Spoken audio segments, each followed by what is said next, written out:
সত্যি করে বলো তো আজকে যে তোমরা আজকে কেউ রবসনকে মিস করোনি? কি মিস করেছো তো? ঠিক, আমিও মিস করেছি।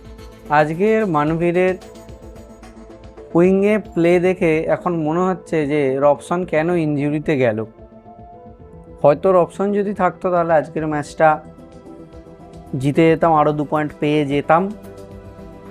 অ্যাওয়ে গেম 1 পয়েন্ট পেয়েছি, খুব একটা খারাপ বলবো না, বাট স্টিল আমাদের যা স্কোয়াডের ডেপথ ছিল, যে ভালো ভালো প্লেয়ার ছিল, সেখানে ম্যাচটা বার করে নেওয়াটা আমার মতে উচিত ছিল আজকে।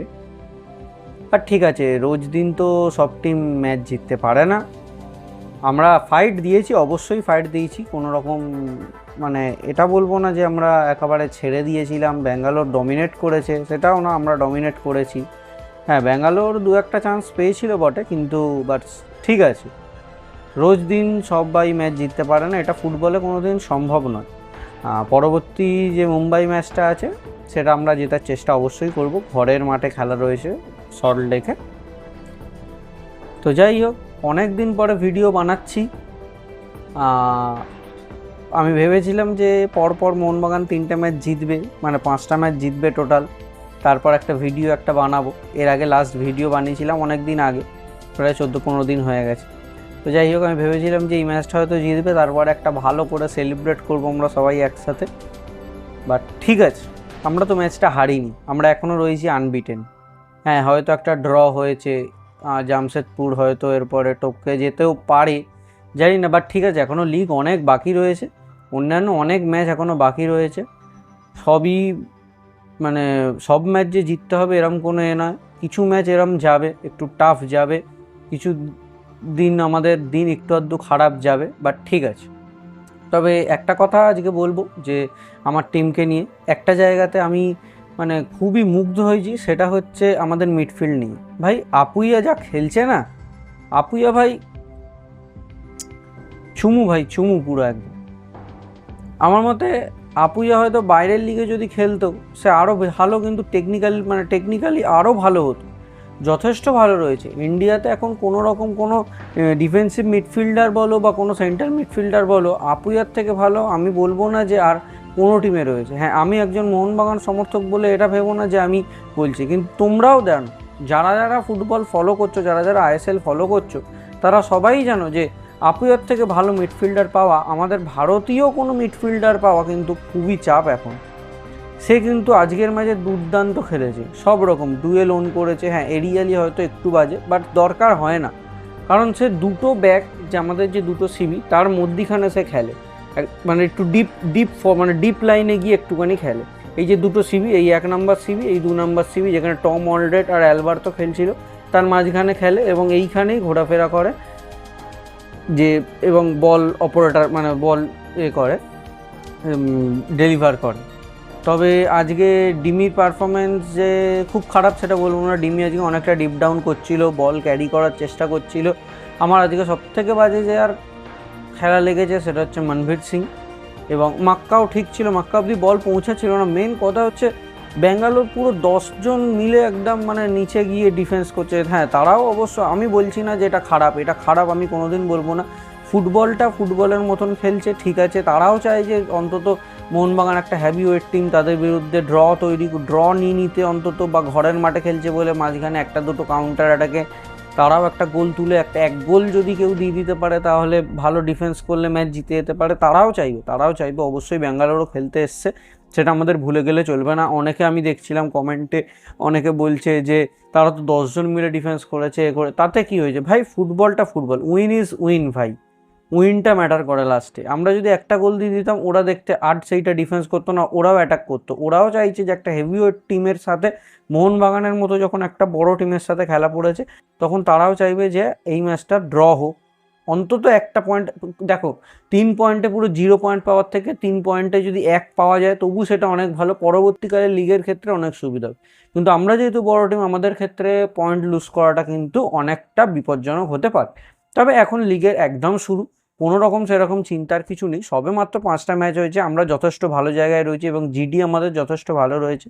আমরা 5টা ম্যাচে এখন 13 পয়েন্ট নিয়ে রয়েছি। যাই হোক, লিগ শীর্ষেই রয়েছি। দেখা যাক জামশেদপুরের ম্যাচ পরবর্তীকালে কি হয়, আমরা সেটার দিকে তাকিয়ে থাকবো। বাট স্টিল ঠিক আছে, আমাদের টিম অতটা খারাপ নয়। এরপরে মুম্বাই সিটির সাথে খেলা, সেটাও একটুখানি টাফ ম্যাচ হবে। বাট একটা অ্যাডভান্টেজ হচ্ছে, সেটা হচ্ছে আমরা যুব ভারতীতে খেলবো। যুব ভারতীতে আমরা এখন অবধি যে 4টে ম্যাচ, প্রথম যে 4টে ম্যাচ খেলেছি, আমরা কিন্তু প্রতিটা ম্যাচ জিতেছি এবং ডমিনেট করে জিতেছি। এটা কিন্তু আমাদের মাথায় রাখতে হবে। এই আজকের ম্যাচে একটা একটুখানি বাজে গেছে, বাজে বলতে হ্যাঁ, হয়তো গোল হয়নি, আমরা 3 পয়েন্ট পাইনি, বাট বাকি দিক থেকে কিন্তু কেউ খারাপ খেলেনি। আমি তো বলবো শুভাশিস বোস আজকে আউটস্ট্যান্ডিং পারফরমেন্স দিয়েছে ভাই। ও এখন আমার মতে না, মানে বাকি সবাই বলছে এখন যে শুভাশিস বোস এখন সব থেকে ভালো ভারতীয় একটা লেফট ব্যাক। ভাই এবার ন্যাশনাল টিমে কি খেলছে, আমি এখন অনেক দিন ন্যাশনাল টিমের খেলা বন্ধ রয়েছে, কিন্তু আপাতত শুভাশিস বোস যা ফর্মে রয়েছে, সে এখন দেশের শ্রেষ্ঠ লেফট ব্যাক। একটা সময় শুভাশিস বোস বলেছিল যে আমি দেশের শ্রেষ্ঠ লেফট ব্যাক, আজ সে সত্যিই প্রমাণ করছে। আগের সিজনেও সে প্রমাণ করেছে এবং এই সিজনের শুরু থেকে সেই একই ছন্দে কিন্তু তাকে পাওয়া যাচ্ছে। তো দেখা যাক পরবর্তী ম্যাচগুলোতে সে কীরকমভাবে খেলে। আমাদের ডিফেন্স নিয়ে কোনো রকম সমস্যা নেই। একটা দুটো কাউন্টারে হয়েছিল, সুনীল ছেত্রী কিন্তু খুব সুন্দর দুটো চান্স পেয়েছিল, মানে ফিরতি বলে বিশাল ক্যাচ সেভ করার পরে ভালো রকম কিন্তু চান্স পেয়েছিল, কিন্তু সেখানে আমাদের ডিফেন্সের আউটস্ট্যান্ডিং মাস্টার ক্লাস কিন্তু অ্যালবার্তো আর টম অলরেডের জন্য আমরা জিতে গেছি। এবং সেখানেও কিন্তু আপুয়া কিন্তু ইন্টারসেপ্ট করেছিল। আপুয়া কিন্তু আজকে ডুয়েলিংয়ের দারুণ, যেখানে তোমার দরকার হবে সেখানে কিন্তু আপুয়া। লেফট ব্যাক প্রবলেম হচ্ছে, আপুয়া কভার করছে। রাইট ব্যাক প্রবলেমে পড়ছে, 1v1 বিট করে দিচ্ছে, সেখানে আপুয়া হচ্ছে। আশিক কুরনিয়ানের একটা বল যেটা সুনীল ছেত্রী চান্স পেয়েছিল, ওটা বাদে বাকি যে কটা আশিক কুরনিয়ান 1v1 অভিষেককে বিট করেছে, সেখানে কিন্তু আপুয়ার প্রেজেন্সে কিন্তু আমরা বেঁচে গেছি। এবং এই রকমভাবেই যদি আমরা ডিফেন্স করি, আমরা কিন্তু পরবর্তী যে বড় বড় যে ম্যাচগুলো আছে, বিশেষ করে ডার্বি ম্যাচ এবং এই মুম্বাইয়ের যে ম্যাচটা একটা ট্রিকি ম্যাচ হতে চলেছে, এইসব ম্যাচে কিন্তু আমরা একটা মানে জিতার দিকে একখানা আমরা এক পদক্ষেপ এগিয়ে থাকবো ম্যাচ শুরু হওয়ার আগে, যদি আমরা এরকম মেন্টালিটি, এরকম ফিজিক্যালিটি, এরমভাবে যদি আমরা গেম প্ল্যান সেট করি। আমি বলবো না লোবেরার আজকে গেম প্ল্যান খুব খারাপ ছিল। লোবেরার যেটা গেম প্ল্যান, সেটা হচ্ছে আমরা পজিশন বেস ফুটবল খেলবো, বল আমরা রোটেট করব, আমরা সেটাই করেছি। এবং আমাদের মেন ব্যাপার হচ্ছে আমাদের স্ট্রাইকার, মানে আজকে ম্যাকলারেন অফ ছিল না বলবো না, ম্যাকলারেনের কাছে সেরকম অতটা পর্যন্ত বল আমরা ডেলিভারি দিতে পারিনি। একটা দুটো চান্স পেয়েছিল, ম্যাকলারেন কিন্তু চেষ্টা করেছিল। দেখো স্ট্রাইকাররা যে সব বল একদম 10টা শট মারলে 10টাই গোল হবে এটা নয়, তার 10টার মধ্যে একটাও হতে পারে, দুটোও হতে পারে, সেটা কোনো দিন হতে পারে, কারোর দিন খারাপ যেতে পারে। তো এটা নিয়ে আমাদের ট্রোল করে লাভ নেই, কন্ট্রোভার্সি করে লাভ নেই যে কোচের প্ল্যান খারাপ ছিল বা কী ছিল। কোচের জায়গায় ঠিক ছিল, আমরা ফিনিশ করতে পারিনি, আমাদের আরেকটু ফোকাস হওয়ার দরকার ছিল, আরেকটু ক্লিনিক্যাল হওয়ার দরকার ছিল। বাট ঠিক আছে, আমরা এখনও যে লিগ থেকে আমরা যে মানে টাইটেল রেস থেকে পেরিয়ে গেছি বা পিছিয়ে গেছি সেটা নয়। হ্যাঁ, একটা হয়তো ম্যাচ ড্র করেছি, কিন্তু কোনো টিমই আমার মনে হয় না যতদূর সম্ভব যে সবাই সব ম্যাচ জিতবে। তো আমরাও জিতিনি, আমরা ড্র করেছি, আমরা হারিনি, এটা খুবই বড় কথা।